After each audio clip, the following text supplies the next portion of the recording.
figured I'd lighten the mood with a topic video. I haven't done a topic video in a minute, so I wanted to give you guys my list of my top 5 favorite motorcycles for 2018. My list has got to start, unsurprisingly, with a Panigale, right? So my number 1 motorcycle, and you know what? I'm not even gonna number these motorcycles like top or anything. Just like these are my 5 favorites in no particular order. So I would have to start with a Panigale. And this is kind of like ambiguous. I'll just say pick a Panigale. Like, Panigale is kind of like a line of motorcycles. So like, that's kind of odd. So, you know, this would include like the 959 that I'm obviously partial to. The V4, the 1299, 1199. My favorite motorcycle has got to be a fucking Panigale. They're just so awesome. Like, there's just so many things that are good about these things. You've heard me tout, you know, you've heard me wave the Ducati flag about 1,000,000 times in the past, but these things are just so much fun, and they're just so special. They're so much different than like basically every other bike out there, and it's just, they're awesome. So next on my list, again in no particular order, I would have to say a Ninja 636.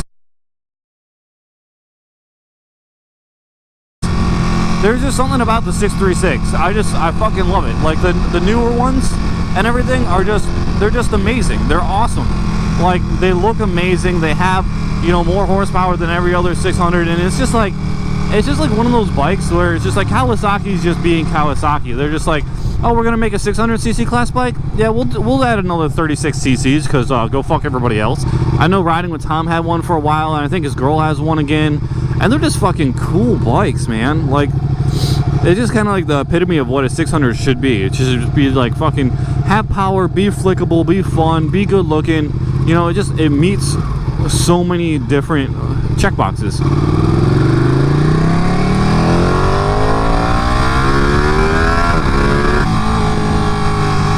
If you guys have been following my channel for a little bit, like some of my amazing OG guys and girls out there, you'll know that I had some CBRs back in the day. You know, I used to ride CBR 600s and everything, and I was very close to actually getting a 636 at one point. Like, it was basically like, I mean, I guess I was really close to getting a few different bikes, and one of which was going to be a 636. The reason why I decided against it was I had a Ninja 300, and like after having a Ninja 300 and everything, like I didn't really quite feel like getting another Kawasaki. And like, that was one bad thing about the 636 that you can actually say is like, they look so similar to the Ninja 300s that like it's almost like a negative for the 636. Like, I didn't want to go from a 300 to a 636, and it felt like I was just getting the same bike, only bigger.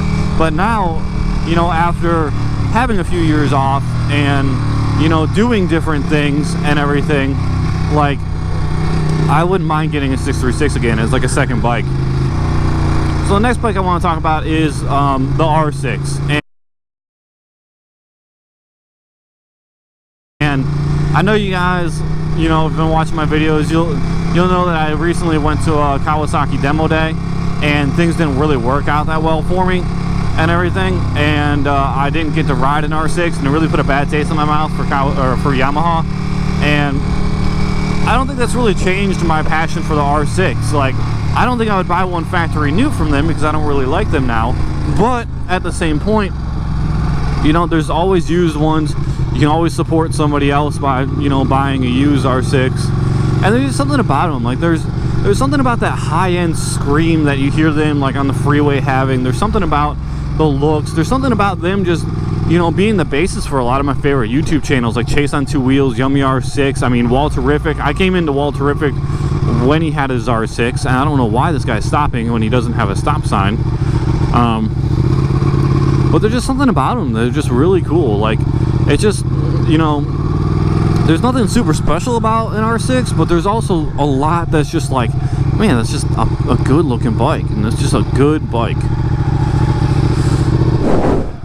I gotta run an errand real quick. I'll be right back with you guys.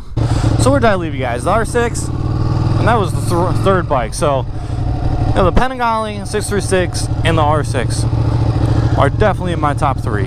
Learn to drive, come the fuck on. Get the training wheels off.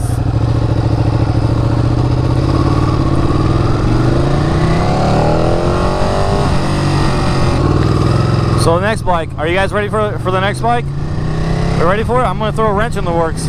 You're not gonna see this one coming. So the next bike, I would say, is on my top 5 for 2018 would be the Indian Scout Bobber. And I know like this has all been sport bikes so far, but I mean you gotta have a little bit of variety, you know. But I think one thing that really attracts me to the Indian is that you get a lot of really cool styling and you actually get performance out of a bike that doesn't cost that much. I mean, you're talking about like $12,000, I think, ish, you know, for an Indian Scout Bobber. You get 100 horsepower, you know, which is not what you get for the Harley. I think the Harley you get like 70, if that. You know, you're gonna spend less than on the Harley. And it's just, you have the awesome styling of a bobber. Like, if I were to get like a Scout Bobber, it would be as like a secondary bike, right? Like, I couldn't replace this bike with anything. I think I'm gonna try to keep this bike like as a long-term, like almost like an investment, because it's gonna be one of the last Panigales with a V2.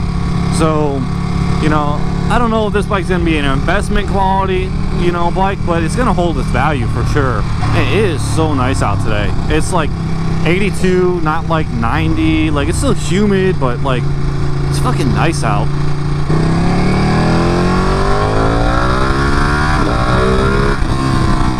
Man, this thing is just so mean.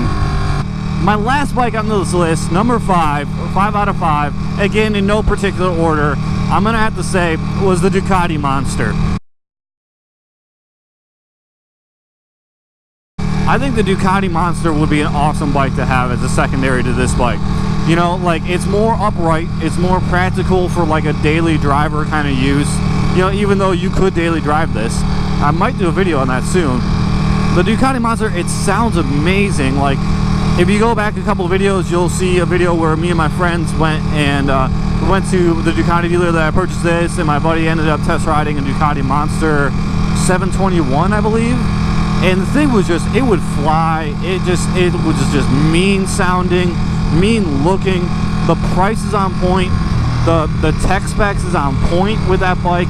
And it's a good all-around bike, you know, and you can pick them up for relatively cheap. I want to say that 721 was like under $8,000. So you're talking about a bike lightly used at like $7,000 to $8,000.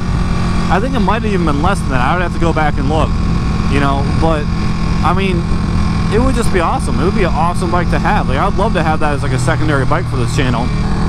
So I'm gonna go get some car wash for this bike and maybe actually wash it today, because it hasn't been washed in like a month. And other than that, I'll see you guys on the next video. Deuces.